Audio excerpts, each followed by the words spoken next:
গঙ্গার জল বাড়তে না বাড়তেই ফের ভাঙন আতঙ্ক গ্রাস করল মালদার মানিকচকের জোতপাট্টা এলাকায়। গত কয়েকদিন ধরেই ভাঙন চললেও সেই ভাঙন রোধে প্রশাসনিক কোনো তৎপরতা দেখতে না পেয়ে ক্ষোভে ফুটছেন ভাঙন কবলিত এলাকার বাসিন্দারা।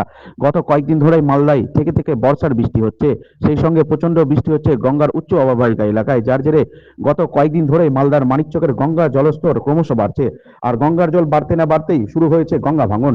ভাঙন চলছে মানিকচকের জোতপাট্টা থেকে রামনগর এলাকা জুড়ে প্রায় 800 মিটার এলাকা, যা নিয়ে ভাঙন আতঙ্কে রীতিমতো দিশেহারা হয়ে পড়েছেন জোতপাট্টা এলাকার বাসিন্দারা। তাদের বক্তব্য, গত কয়েক বছর ধরেই তাদের এলাকায় গঙ্গা আগ্রাসী থাবা বসিয়ে আসছে। ইতিমধ্যেই গঙ্গার আগ্রাসী ভাঙনে একাধিক জনপদ তলিয়ে গেছে গঙ্গা গর্ভে। বর্তমানে জোতপাট্টা এলাকায় নদীবাঁধ থেকে প্রায় 50 মিটার দূর দিয়েই বয়ে চলেছে ভয়ঙ্করী গঙ্গা। নদীর জল বাড়ার সঙ্গে সঙ্গেই শুরু হয়েছে নদী ভাঙন। তবে মঙ্গলবার সকাল থেকে ভাঙন অনেকটাই তীব্র আকার নিয়েছে, যা দেখে আতঙ্কে বুক কেঁপে উঠেছে এলাকা বাসিন্দাদের। নতুন করে ঘরবাড়ি ভিটেমাটি হারানোর আশঙ্কা করছেন তারা।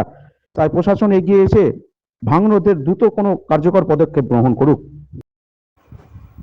আরও আপডেট থাকতে আমাদের ভিডিও শেয়ার ও ফেসবুক পেজটিকে লাইক করে ফলো করে দিন। অবস্থা খারাপ আছে, আমরা কোথায় যে যাবো? নদীর কানাতে আছি। কি হয়েছে এখানে? হয়েছেটা কি? হয়েছে ওই তো নদী কাটছে, আর কি হচ্ছে? কখন থেকে? তো কদিন থেকেই কাটছে।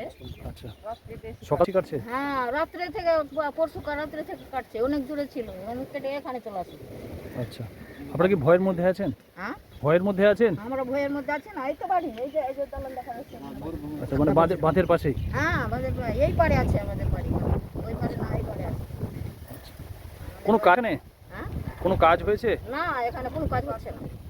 কাজ হচ্ছে না? না, কোনো কাজ হচ্ছে না। আপনারা অনেকবার জানাচ্ছে তো, কই কাজই নাই। এখানে কত দূরে আমাদের বাড়ি ছিল, এখানে নদী রয়ে কাটতে কাটতে কাটতে এখানে চলে আসলো। কোনো কাজই হচ্ছে না। এটা এরকমই আছে। আবার উঠে উঠে যাচ্ছি, আবার বসছি, আবার উঠে উঠে যাচ্ছি। গরিব মানুষ আমরা। এর আগে কবার বাড়ি আমাদের 3বার বাড়ি তোলা হয়ে গেল। 3বার? হ্যাঁ। এর আগে দুটো যেখানে ছিলেন ওই জায়গাগুলো নেই আর? না, আমাদের ওই যে উপরে আছে, আচ্ছা, যে নদীতে পড়ছে। এখন কোথায় আছেন? এখন তো এই যে বলছি, এই যে জোতপাট্টা? হ্যাঁ। আচ্ছা, কি বলবেন আপনি? আমি কি বলবো, কোনো একটা ব্যবস্থা করবে। কোনো ব্যবস্থা চাই। আমাদের কোনো ব্যবস্থা নাই, আমরা নদীর ধারে আছি। আমাদের কোনো ব্যবস্থা তো করতে হবে। সরকার তো কিছু করছে না আমাদেরকে। আপনার নাম? আমার নাম নির্মলা মণ্ডল।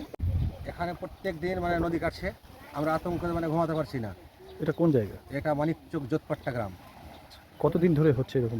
এটা মানে 2-3 বছর থেকে হচ্ছে, কোনো প্রশাসন করছে না। আমরা লিখিত কমপ্লেনও দিয়েছিলাম এগ্রিকালচার সেচ দপ্তরে মালদায়, কোনো হয়নি। মানে 2000 লোকের লিখিত দিয়েছিলাম 2-3 বছর আগে থেকেই নদী করছে। প্রায় 200 মিটার থেকে মানে ঢুকে গেছে নদী। আচ্ছা, ভিতরে ঢুকে গেছে? ভিতরে ঢুকে গেছে 200 মিটার। এই ভাঙন চলছে এইভাবে? এটা 15-20 দিন থেকে চলছে, প্রায় 50 মিটার ঢুকে গেছে। আচ্ছা, এগুলো সব তালের গাছটা সব পড়ে গেছে। এগুলো মানে একটা বাড়ি পড়নেওয়ালা আছে সামনে। এখান থেকে বাঁধের দূরত্বটা কত? এখান থেকে 50 মিটার। 50 মিটার? হ্যাঁ। কিন্তু কোনো কাজ কি হচ্ছে এখন? না, আমরা সেচ দপ্তরকেও জানিয়েছিলাম, মাস পিটিশন দিয়েছিলাম 1-1.5 লোককে নিয়ে 2-3 বছর আগে আমি। হ্যাঁ, গোটা গ্রামবাসী সব দিয়েছিলাম, কিন্তু কোনো অ্যাকশন হয়নি। 800 মিটার এটা ভাঙছে, এটা জোতপাট্টা থেকে রামনগর অবধি ভাঙছে।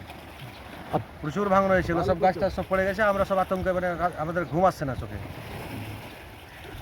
কি চাইছেন আপনি? আমরা চাইছি যে প্রশাসন এখানে কিছু বস্তার কাজ করে দিলেও এমার্জেন্সি থেমে যাবে।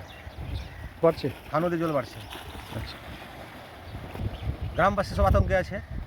আমরা মানে জমি জায়গা নাই, কোথায় বাড়ি করবো, সবাই আতঙ্ক পড়ে আছে। এই যে সব দেখছেন না, কত লোকগুলো সব ভয় আছে। অনেক লোক ছিল, এখানে 100-150 লোক ছিল, সব বৃষ্টির কারণে পালিয়ে গেছে। আপনার নাম? আমার নাম বিকাশ চন্দ্র মণ্ডল, পঞ্চায়েত?